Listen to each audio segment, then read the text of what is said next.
కోమగంధి creations YouTube channel ప్రేక్షకులకు స్వాగతం. జనమేజయుడు దేవీ యజ్ఞం గురించి చెప్పవలసిందిగా వ్యాస మహర్షిని కోరాడు. దీంతో ఆయన చెప్పడం ప్రారంభించారు. జనమేజయ సాత్వికము, రాజసము, తామసము, నిర్గుణము, జ్ఞానమయము అని దేవీ యజ్ఞం 5 విధాలు. మునులకు సాత్వికం, రాజులకు రాజసం, రాక్షసులకు తామసం, జ్ఞానులకు నిర్గుణం, ముముక్షువులకు జ్ఞానమయమును చెయ్యదగినవి. దేశకాల మంత్ర బ్రాహ్మణ ద్రవ్యములు సమీచీనముగా గలది సాత్వికం. ఏ యజ్ఞమైనా సరే ద్రవ్యశుద్ధి, క్రియాశుద్ధి, మంత్రశుద్ధి లేకపోతే పూర్ణ ఫలం రాదు. అధర్మ మార్గాన సంపాదించిన ధనంతో చేసిన యజ్ఞం పారలౌకిక సౌఖ్యానికి భంజకం అవుతుంది. దీనికి సాక్ష్యం మీ ముత్తాత చేసిన రాజసూయం. కప్ప విప్ప సమర్థుడైన కృష్ణుడు సహాయముగా భారద్వాజుని వంటి వారు మహానుభావులు ఋత్విజులుగా చేసిన ధర్మరాజు రాజసూయం నెల జరగకుండా వారిని సర్వభ్రష్టులను చేసింది. కారణం, ఆ యజ్ఞానికి వారు సంపాదించిన ధనం అన్యాయ మార్గాన సంపాదించినది అవడం వలనే. పాండవులు పడిన కష్టాలు అంతకు ముందు ఎవరైనా పడ్డారా? అటు తరువాత పడ్డారా? మాయాజోదం పేర సర్వశూన్యం. కట్టుకున్న ఇల్లాలు ద్రౌపదికి కలిగిన అవమానం అనడానికి వినడానికి అసహ్యం. కొప్పు పట్టే సభకు ఈడ్చుకొని వచ్చాడు ఒకడు. ఆ పైన వస్త్రాపహరణం, తదుపరి అటవీ నివాసం. అది 12 ఏళ్ళు. అది అయిన తర్వాత పేరు, ఊరు, రూపు, రేఖ తెలియని విధంగా ఆ విరటుని ఇంట కొలువు 12 నెలలు. ఆ అజ్ఞాతవాసంలో విరటుని మరిది కీచకుడు అయోగ్యుడు పెట్టిన భంగపాటు నడివీధిలో రాచకొలువులో అందరూ చూస్తూ ఊరుకున్నారే కానీ ఒక్కరూ అడ్డుపడి ద్రౌపది ఆపదను ఆపలేకపోయారు. ఆ యాగం చెయ్యడమునకు వారు సమకూర్చుకున్న సొమ్ము నిష్కారణముగా నృపతులను చంపి సంపాదించినది. దాని ఫలం వారు అనుభవించారు. తెలిసిందా? ధర్మ మార్గాన సామాగ్రి సమకూర్చుకొని యజ్ఞం చేస్తున్నారనుకో, ఎవరైనా అతని యజ్ఞం చెడిపోయిందంటే మంత్రశుద్ధి లేదని గ్రహించాలి. అలాగే ఆ యజ్ఞం చేయించడానికి కూర్చున్న ఋత్విజులలో దోషం ఉందని అనుకోవాలి. వింటున్నావా రాజా? కర్తను, ద్రవ్యమును, మంత్రమును బట్టి దేనివల్ల లోపం ఉంటే దాని ఫలితంగా కర్మక దోషం పడుతుంది. దీనిని ఆయా సమయాల్లో తెలిసిన పండితులు నిస్సందేహంగా చెప్పాలి. చేసే యజ్ఞము, దాన్ని చేయించే బ్రహ్మ, దానికి విధి విహితములైన వస్తువులు శాస్త్రసమ్మతముగా ఉండాలి. వీటిలో ఏది విపరీతమైన కర్మ సత్ఫలితమును ఇవ్వదు అని గ్రహించు. ఒకప్పుడు ఇంద్రుడు విశ్వరూపుణ్ణి బ్రహ్మగా వరించి యజ్ఞం చేయడం వల్ల అది విశ్వరూపుని తల్లి వంక వారైన రాక్షసులకు కూడా ఉపకారమైంది. విరోధులైన రాక్షసుల పక్షము వాడైన విశ్వరూపుణ్ణి బ్రహ్మగా ఎంచుకొనడం వల్ల ఫలం విపరీతమైంది. ఆ వైనం తెలుసుకొని ఇంద్రుడు కోపించి విశ్వరూపుణ్ణి వజ్రానికి ఎర చేయవలసి వచ్చింది. కాబట్టి ఒకదానికి ఒకటి స్వరూపమైన విధాన యజ్ఞం అనుకో. ఏ తంత్రమైనా చెయ్యాలి కానీ విరూపమైన పదాన చెయ్యరాదు. అంతా దేవునిపై ఆధారపడి ఉంది. దేనికైనా మనమేమి చేస్తామని మిట్ట వేదాంతం పలకూడదు. ఏ విధమైన వైపరీత్యం లేని పద్ధతిగా ద్రుపదుడు ద్రోణ మరణం సంకల్పించి యజ్ఞం చేసినందువల్ల ద్రౌపది, దృష్టద్యుమ్నుడు పుట్టి అతని సంకల్పం సఫలం చేశారు. అలాగే మునుపు దశరథుడు కర్మ వైఫరీత్యం కలగని విధంగా పుత్రకామేష్టి చేసినందువల్ల రామాదులు నలుగురు కొడుకులు అవతార పురుషులు పుట్టారు. ఆదర్శ పురుషులయ్యారు వారు. వైఖానస వ్రతస్థులు శాకాహారులు అయిన మునులు మాత్రమే సాత్విక యజ్ఞం చేయగలరు. రాజులు వైశ్యులు రాజసమైన యజ్ఞానికి కర్తలు. రాక్షసులే తామసమైన యజ్ఞం చేయడానికి అర్హులు. ముముక్షువులే మానస యజ్ఞం చేయగలవారు. మానస యజ్ఞం చేసే పద్ధతి చెప్తాను విను అని చెప్పసాగాడు వ్యాస మహర్షి. మనస్సే ప్రధానంగా చేసేది మానసం. దీనికి బాహ్యాభ్యంతర శరీర శుద్ధి అత్యావశ్యకం. రజస్తమో గుణ స్వభావానికి ఇంద్రియాల అధికారానికి లొంగకూడదు. అలాంటి ఉత్తమ వ్యక్తి మానస యజ్ఞాన్ని చేయడానికి అధికారి. మండపం, వేది, అగ్నులు, ఋత్విజులు, దక్షిణ మనసులోనే కల్పించుకోవాలి. హోత యజమాని కూడా మనస్సే. ఈ మానవ యజ్ఞానికి ఆదిదైవం నిర్గుణ పరబ్రహ్మ స్వరూపిణి అయిన పరదేవత. ఆమెయే ఫలము ఇచ్చేది. బ్రహ్మైక్యమే ఫలం. కాబట్టి ఈ మానస యజ్ఞాన్ని చేసే అధికారులు మునులే. ఈ యజ్ఞానముని శ్రద్ధాయుక్తులై చేసే బుద్ధిమంతులు జీవన్ముక్తులవుతారు. జ్యోతిష్టోమం మొదలైనవి కేవలం స్వర్గప్రాప్తిని మాత్రం కలిగిస్తాయి. ఆ ఫలం అశాశ్వతం. మానస యజ్ఞం రజోగుణ ప్రధానులైన రాజులకు అసాధ్యం కనుక సర్వప్రాప్తి సాధనములైన జ్యోతిష్టోమాదులను వారు చేయవచ్చు. నువ్వు తామసమైన సర్పయాగం చేసి ఆ పగ తీర్చుకున్నావు.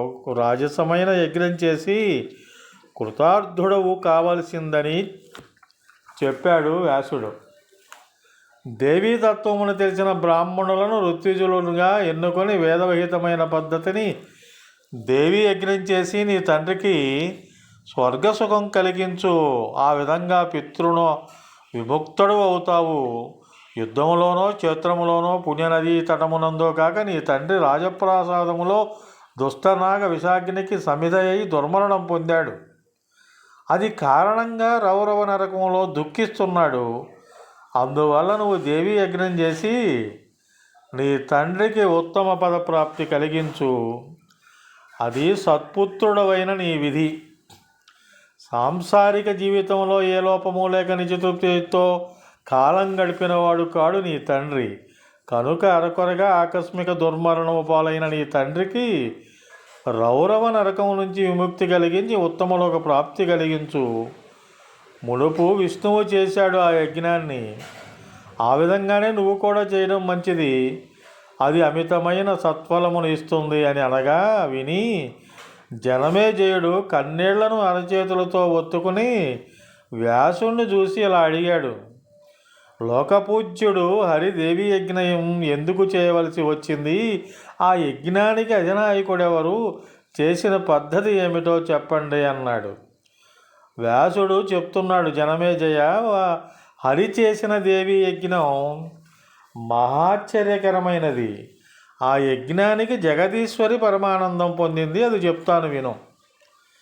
బ్రహ్మ విష్ణు మహేశ్వరులు దేవీ సన్నిధి నుంచి బయలుదేరి విమానం మించి ప్రయాణించి సముద్ర తీరానికి వచ్చారు. తర్వాత ముగ్గురు తమకు వేర్వేరు సెలవులు ప్రాంతాలు ఏర్పరచుకున్నారు. తరువాత పరమేశ్వరి విడిచిన శక్తి వల్ల ధర ఏర్పడింది. మధుకైటభుల మేధస్సుతో కలిసి ఏర్పడినందువల్ల దానికి మేధిని అని పేరు వచ్చింది. సమస్తమును ధరించేది కనుక ధర అయింది. గొప్పదనమును పొందినది కాబట్టి మహి, విశాలముగా ఉండేది కనుక పృథివీ అని ధరకు పేర్లు వచ్చాయి. ఆ ధరను మొయ్యడానికి పర్వత సృష్టి జరిగింది. ఆ కొండల్లో మేరువు సువర్ణమయం, దాని శిఖరాలన్నీ రత్నమయాలు. మరీచి, నారదుడు, ఆత్రి, పులహుడు, క్రతువు, పులస్త్యుడు, వశిష్ఠుడు, దక్షుడు అనే మునులు బ్రహ్మ మానస పుత్రులు. మరీచి కొడుకు కశ్యపుడు. దక్షుడికి 13 కూతుళ్ళు పుట్టారు. కశ్యపుడు దక్షతనయులు దంపతులు అయ్యారు. వారికి కలిగిన వారు దేవతలు, రాక్షసులు అని 2 వర్గాలు. ఆ విధంగా సృష్టి పెరిగింది. క్రమంగా మానవులు, పక్షులు పుట్టారు. బ్రహ్మ కుడి భాగం నుంచి పుట్టినవాడు స్వయంభువుడు. ఎడమ భాగం నుంచి శతరూప అనే కన్యకు పుట్టింది. శతరూప స్వయంభువులకు ప్రియవ్రతుడు, ఉత్తానపాదుడు, చక్కని చుక్కల్లాంటి 3 కూతుళ్ళు జన్మించారు.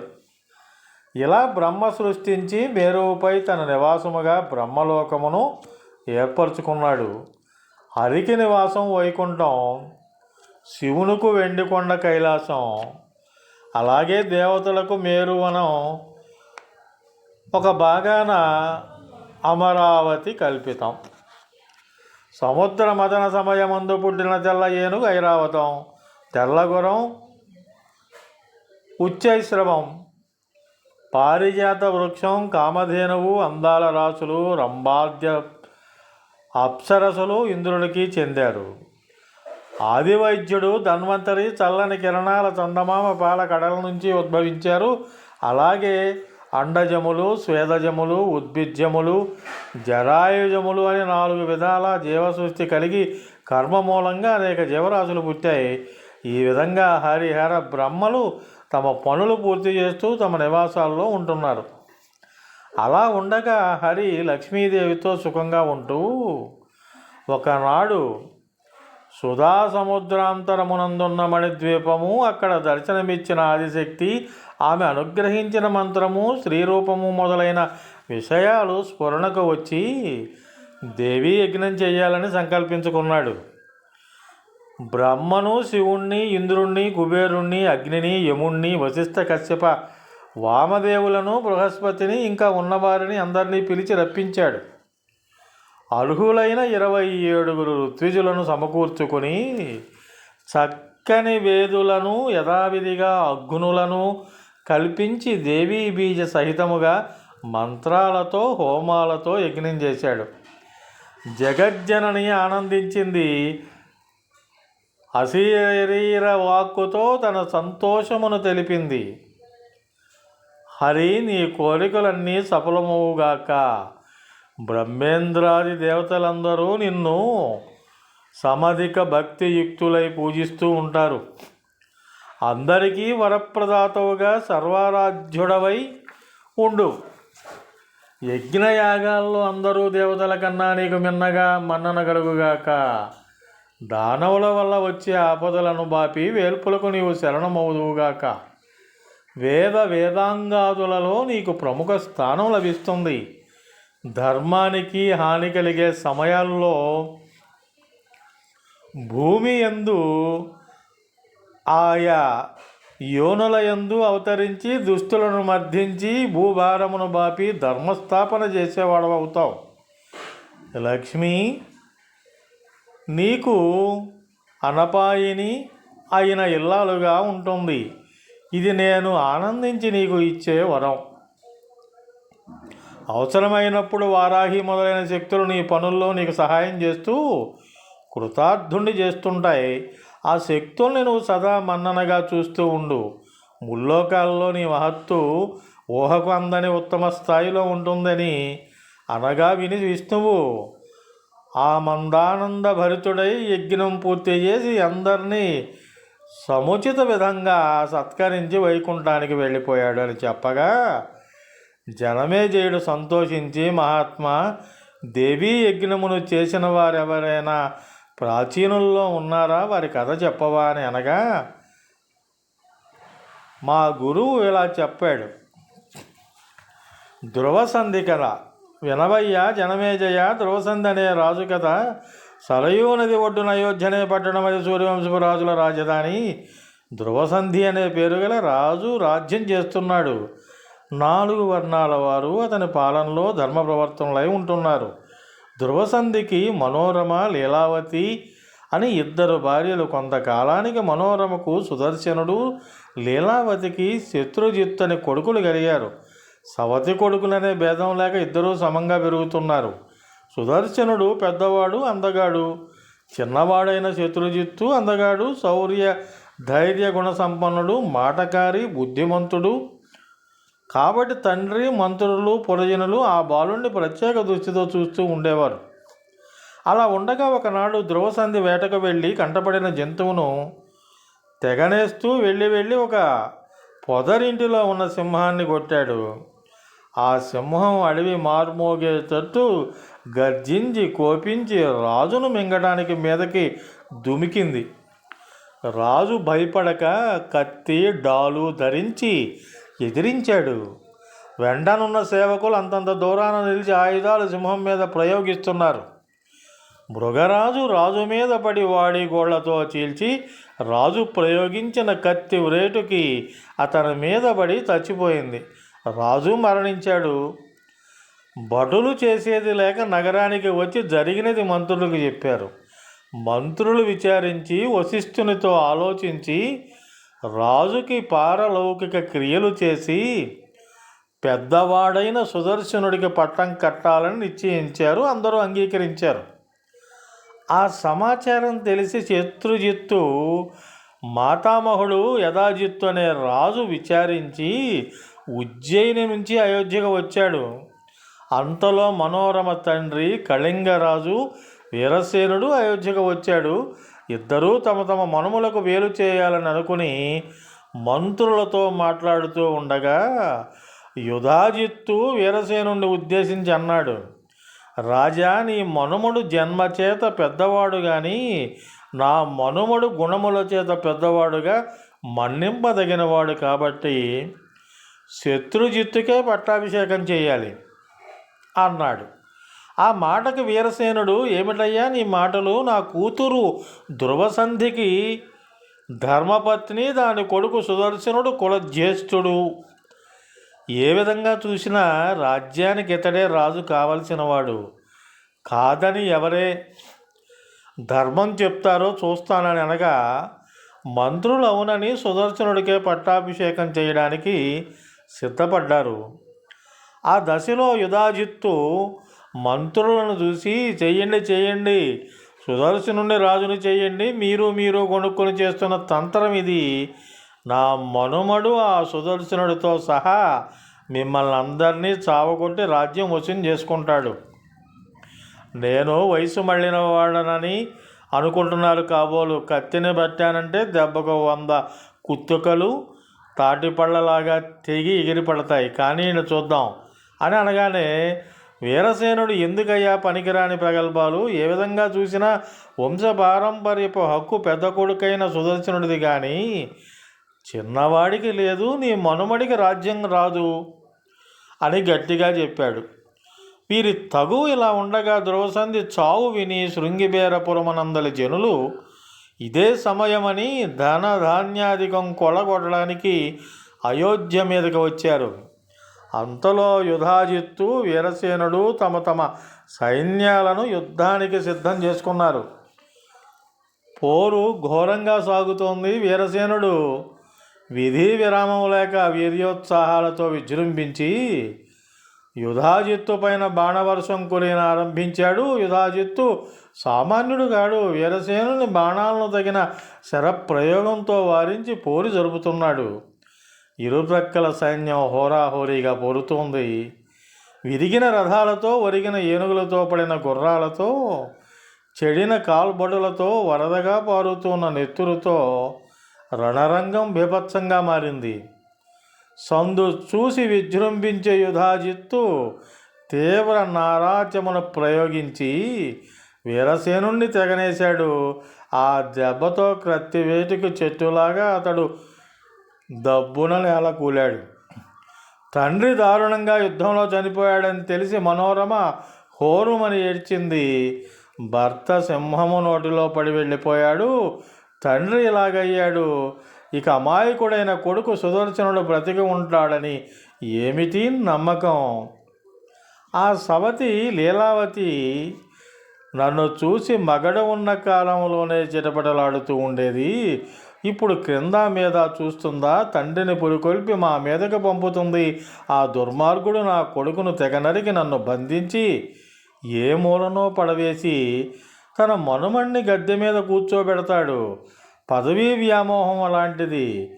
ఎలాంటి కాని పనినైనా అది ఎంతవాని చేతనైనా చేయిస్తుంది.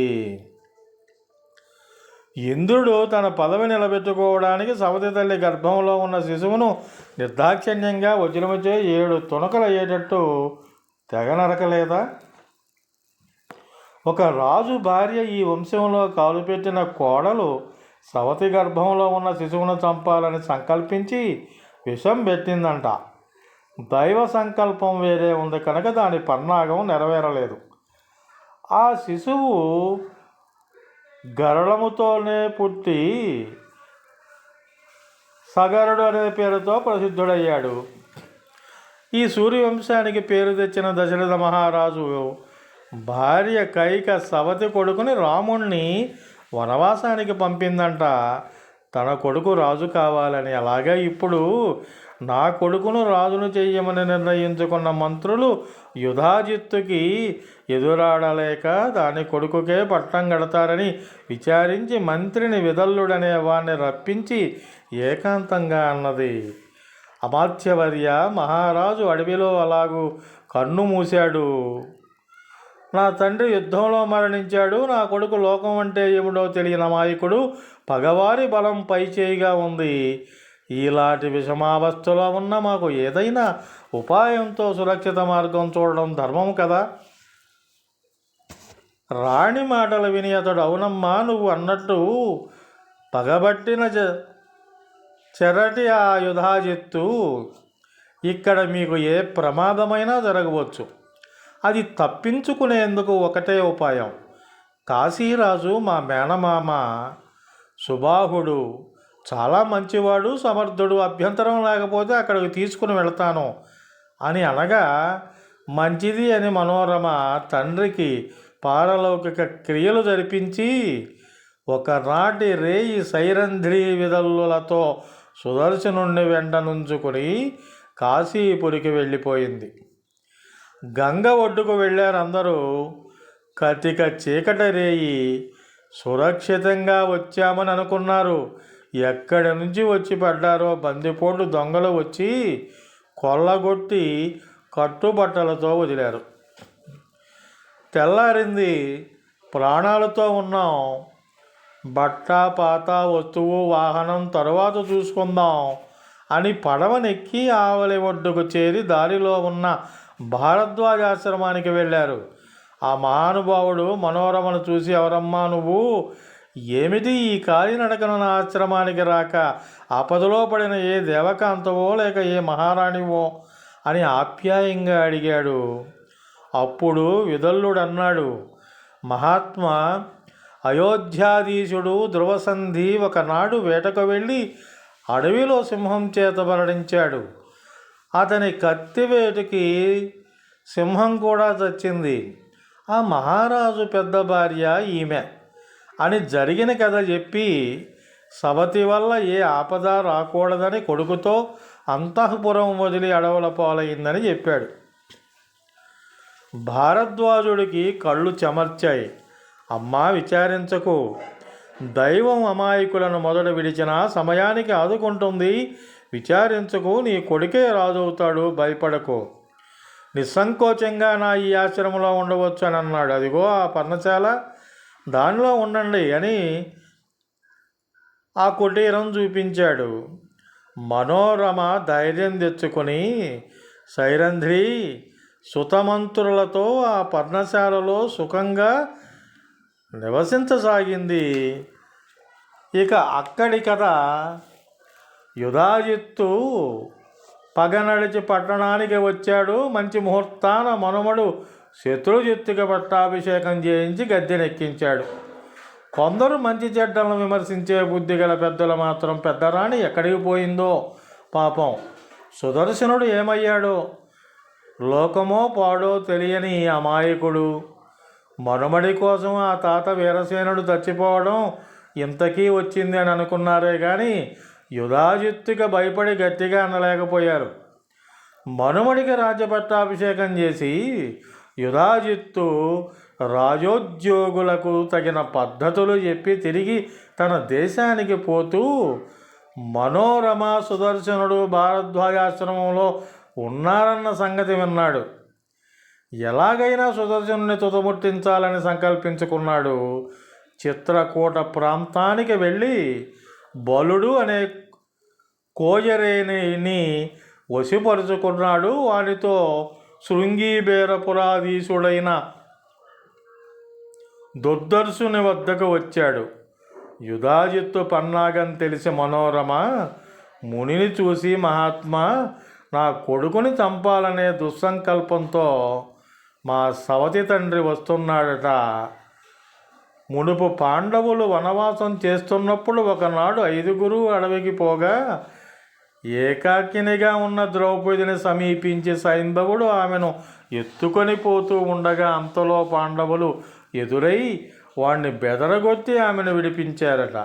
విష్ణువంతవాడు వామనుడై వెళ్ళి మహాదాత అయిన బలిని కపటోక్తిగా 3 అడుగుల నేలడిగి ముల్లోకాలు ఆక్రమించడం అన్ని లోకాలకి తెలిసినదే. లోభం అంత దుర్గుణం కాబట్టి వారికి ఇది పాపం, ఇది పుణ్యం, ఇది పరలోకం, ఇది ఇహలోకం అనే విమర్శ ఉండదు. మహానుభావ, ఇది మీకు తెలియనిది కాదు. నా బాధ కొద్దీ చెప్పాను. ఆ యుధాజిత్తుని ఎలాగైనా పంపివేసి నా కొడుకును రక్షించండి అని దీనంగా పలికింది. అమ్మా, అదంతా నేను చూస్తాను, నువ్వు నిర్భయంగా ఉండు, లోపలకు పో అని భరద్వాజుడు ధైర్యం చెప్పి మనోరమను పర్ణశాలకు పంపి యుధాజిత్తును సమీపించి, ఏమిటి ఇలాగ వచ్చావు అని అడిగాడు. మనోరమను తీసుకుని పోవడానికి వచ్చానని రాజు నిర్భయంగా బదులు పలికాడు. రాజా, పతిని తండ్రిని కోల్పోయి ఒకే ఒక్క కొడుకును నమ్మి మా ఆశ్రమానికి వచ్చి శరణు కోరిన స్త్రీ నీతో ఏమని వస్తుంది అని అన్నాడు భారద్వాజుడు. ముని, ధర్మపన్నాలు చెప్పకు, మంచిగా అప్పగించావా మంచిదే, లేదా బలాత్కరించి తీసుకొని పోతాడో. ఏమిటి మర్యాద తప్పి మాట్లాడుతున్నావు? ఆవు కోసం ఎదిరించి వశిష్ఠునితో పోరాడిన విశ్వామిత్రుని కథ తెలియదా నీకు?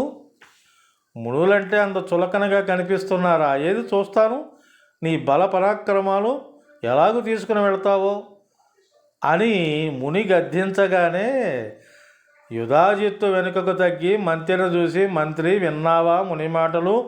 నిప్పును పగను సమూలంగా నిర్మూలించాలి. మనోరమను దాని కొడుకుని మనం ఇక్కడి నుంచి ఎత్తుకొని పోవాలి. ఆలోచించు, ఎలాగూ ఈ పని సాధిస్తామో. అనగానే మంత్రి రాజు మాటలు విని నెమ్మదిగా అన్నాడు. రాజా, తొందరపడకూడదు. ఆ ముని ఏమన్నాడో విన్నావా?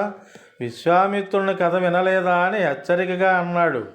మునులు గడ్డాల బూచులుగా కనిపిస్తారు. కర్ర కత్తి లేని వారిని అనుకుని ఎదిరిస్తే దుర్భరమైన ప్రమాదం వచ్చి పడుతుంది. ఎంతకైనా వారు సమర్థులు.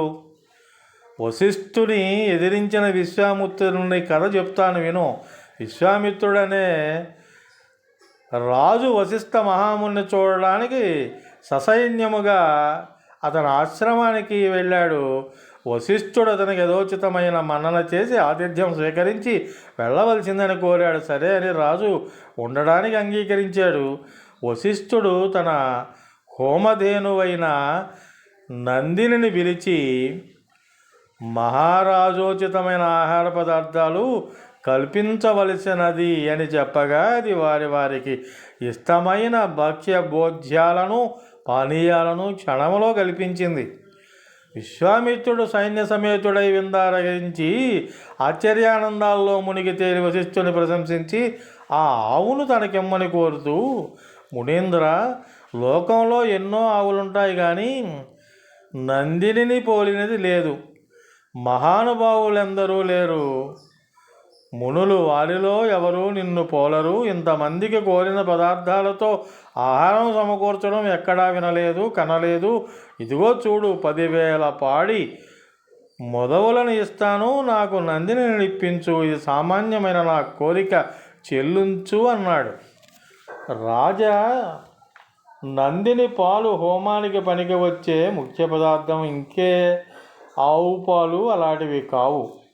నీవు 10,000 కాదు 10 లక్షలు ఇచ్చినా మాకు అక్కర్లేదని అన్నాడు వశిష్ఠుడు.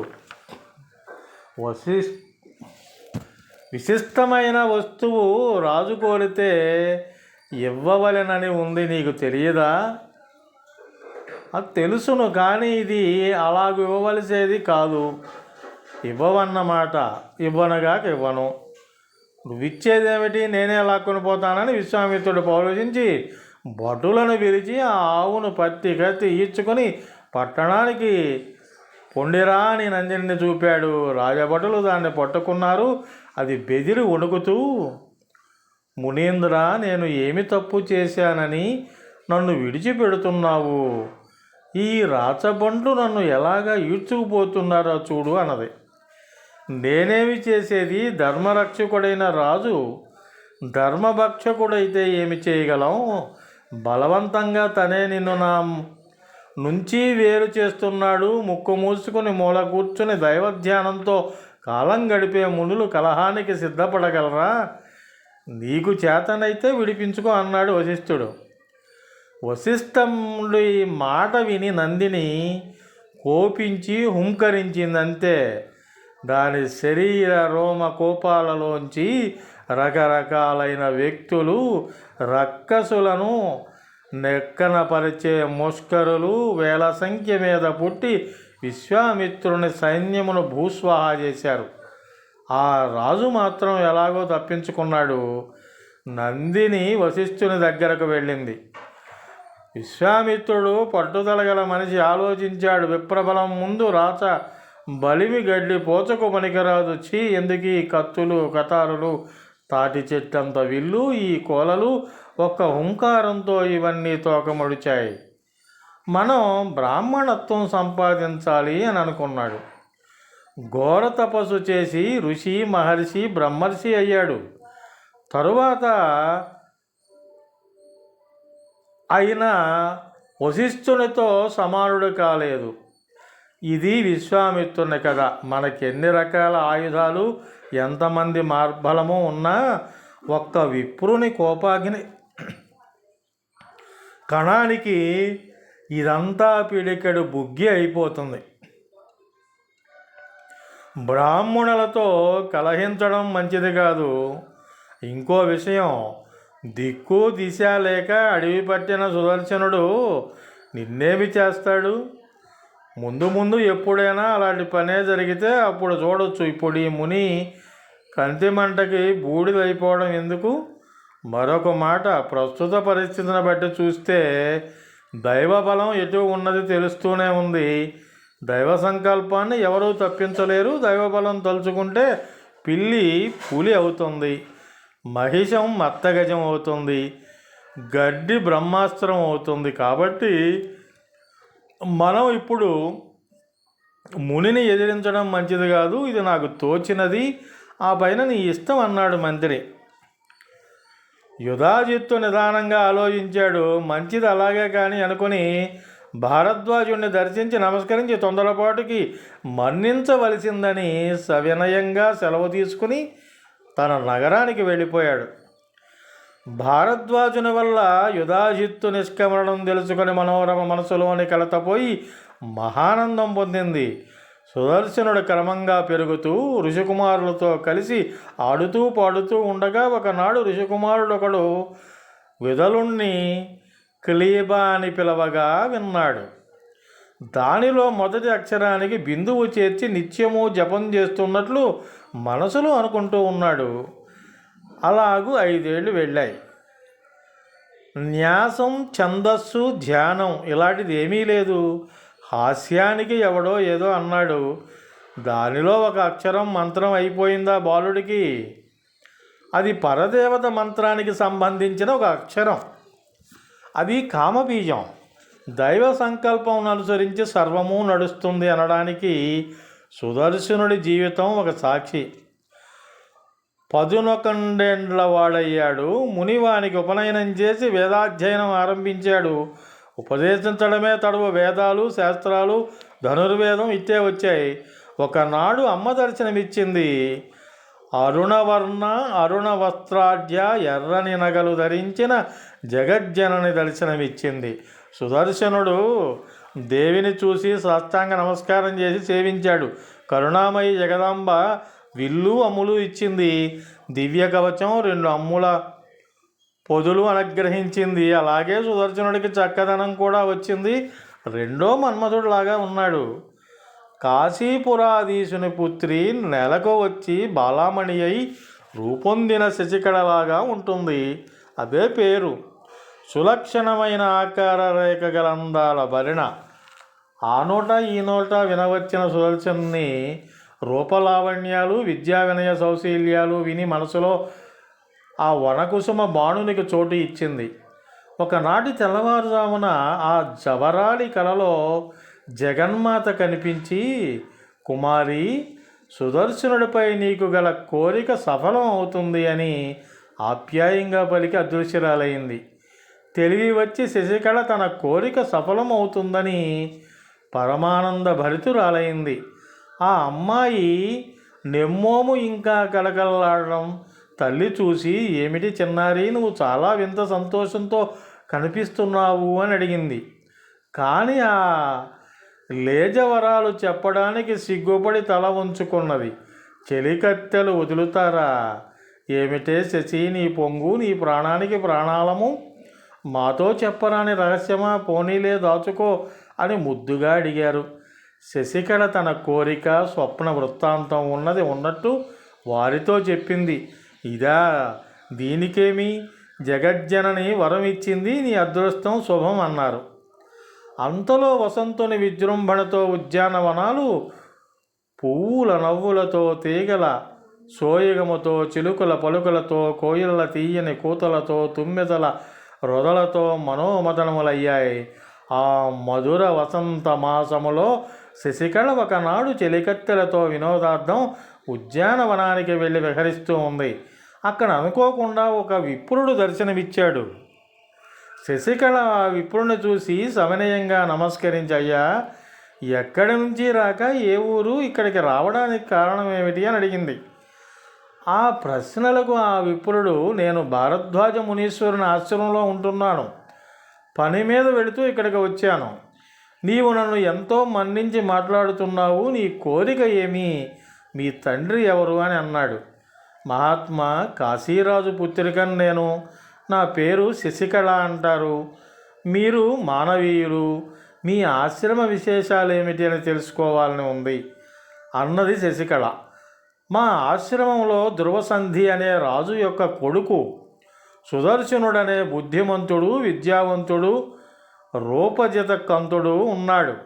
మీ ఇద్దరిని దంపతులను చేస్తే బ్రహ్మ సృష్టి సఫలమైనట్లే అని అన్నాడు ఆ బ్రాహ్మణుడు. ఆ మాటలు వినగానే శశికళ మోము పూర్ణిమ చేసి ప్రభను పొంగారింది, నెమ్మేను పులకరించింది. ఆ బ్రాహ్మణుడు పోయి వస్తానని తన దారిని తాను వెళ్ళిపోయాడు. శశికళ చెలికత్తెను సమీపించి, చెలి, నేను ఆ నోట ఈ నోట వినివలచిన నా మనోహరుని వంశ చరిత్ర ఎలాగూ తెలుస్తుంది? కలలో ఆ సుందరాంగుని చూసినప్పటి నుంచి నా మనస్సు మరీ ఉరకలు వేస్తూ ఉంది. నా కోరిక తీరుతుందా? నాకు అదృష్టం పడుతుందా? రాజ్యానికి దూరమై ముని ఆశ్రమంలో కాలం గడుపుతున్నాడని విన్నాను. ఇప్పుడు బ్రాహ్మణుడు చెప్పిన రాజకుమారుడు అతడే కావచ్చు. నా ఈ కోరిక తల్లిదండ్రులకు ఏమని చెప్పేది? చెబితే ఒప్పుకుంటారా? ఏం చెయ్యాలో తోచదే. నా బ్రతుకు ఇలాగూ వాడి వాడి మాడిపోవలసిందేనా? జగజ్జనని మాట తప్పుతుందా? నాయన స్వయంవరం చాటించవచ్చు కదా. ఆ స్వయంవరానికి ఆ సుందరాంగుడు రావచ్చు. ఏమిటో నా వెర్రి. శశికళ మాటలు విని చెలికత్తె వేడి నిట్టూర్పు విడిచింది. అంతకంటే ఏమి చేయగలవు పాపం. అక్కడ సుదర్శనుడు వివిధావస్థలలో పరదేవతను దర్శిస్తూ ఆ దేవినే ధ్యానిస్తూ కాలం గడుపుతున్నాడు. అలా ఉండగా ఒకనాడు శృంగిబేరపురాధిపతి అయిన ఒక నిషాదుడు సమస్త సాధనాలతో ఒప్పుతున్న 4 మేలు జాతి గుర్రాలు పూంచిన రథమును ముచ్చటైన జెండాతో కనువిందుగా ఉన్న దానిని తోలుకొని వచ్చి సుదర్శనుడికి కానుకగా ఇచ్చాడు. సుదర్శనుడు దాన్ని గ్రహించి ఆ నిషాదుణ్ణి మన్నించాడు. తరువాత ఆశ్రమమందున్న మునులు ఆనందంగా సుదర్శనుడు చూసి ఇలా అన్నారు, కుమారా, వీరుడవై ధరణీభార దూర్వాహుడవై నీవు రాణించే సమయం సమీపించింది. పరమేశ్వరి అనుగ్రహం అణుమాత్రం కలిగిన వారైన ఆపదలు, అవమానాలు, అపజయాలు కలనైనా ఎరుగక లోక పూజ్యులవుతారు. నీకు అమ్మ అనుగ్రహం నిండుగా ఉంది, శుభయోగం సమీపించిందని మనోరమను చూసి, ఏ రజనని, నీ కొడుకు పరమేశ్వరీ దయ వల్ల మహారాజు అవుతాడని అనగా విని, ఆమె మహాత్ములారా, పూచిక పుడక సహాయం లేని నా కొడుకు మహారాజు అవుతాడంటే పరదేవత అనుగ్రహం, అమోఘమైన మీ దీవెన కలిసి తోడ్పడాలి. నింగి నేలలు తారుమారైన బ్రాహ్మణాశిస్సు తిరుగుండదు అని కొడుకును చూసి అతడు అప్పుడే రాజైనట్లే సంతోషించింది. ఆ సంతోషాతిశయము వల్ల ఆ తల్లి కళ్ళు చెమర్చుతున్నాయి. సుదర్శనుడు విహారార్థం రథమెక్కి అటు ఇటు వెళుతుండగా ఆ తల్లి చూసి అపారమైన సేన నడుమ మహారాజు వెళుతూ ఉన్నట్లు భావించి మురిసిపోయింది. కామబీజం సర్వశుభ శోభనప్రదం సర్వదుఃఖ వినాశకం. గురువనుగ్రహం వల్ల దాన్ని సంపాదించి శ్రద్ధాభక్తులతో జపించేవాడు పరదేవత కరుణాకటాక్ష వీక్షణ ప్రసారం వల్ల మహేంద్రుడంతవాడు అవుతాడు. బుద్ధి, ధృతి, కీర్తి, శక్తి, శ్రద్ధ, లక్ష్మి, స్మృతి ఆమెయే. ఆ తల్లిని ఆరాధించే వారికి జరిగేదంతా మేలే. ఆ తల్లి పూజను తిరస్కరించేవాడికి కలిగేదంతా చెడుపే. అన్ని జీవుల యందును వెలిగే దీపం ఆ జగన్మాతయే. పిపీలికాది బ్రహ్మ పర్యంతము కదిలేది కదలనిది అయిన పదార్థం అంతా ఆ తల్లి. ఆ ఆశ్రిత కల్పవల్లిని సుదర్శనుడు చర్మ చక్షువులతో చూడగలిగాడంటే అతని పూర్వ పుణ్యఫలం ఎంతని పొగిడేది. సుదర్శనుడి స్థితి ఇలా ఉంది. ఇక శశికళ దశ. శశికళ సుదర్శనుండే మనసులో జపిస్తూ ఆ ప్రేమాతిశయముతో చిక్కి అన్నపానీయాలు వర్జించి అదే ధ్యానంలో ఉంది. కూతురి సమాచారం తెలిసి తండ్రి సుబాహుడు స్వయంవరం చాటించాడు. మరో వీడియోతో మరలా కలుద్దాం. ఈ వీడియో మీకు నచ్చినట్లయితే లైక్ చేయండి, అందరికీ తెలిసే విధంగా షేర్ చేయండి. హోమగంధి క్రియేషన్స్ యూట్యూబ్ ఛానల్ని సబ్స్క్రైబ్ చేసుకుంటారు కదూ. మిగిలిన వీడియోల నోటిఫికేషన్ మీకు వెంటనే రావాలంటే పక్కనే ఉన్న బెల్ ఐకాన్ని ప్రెస్ చేసుకోండి. సర్వే జనా సుఖినో భవంతు.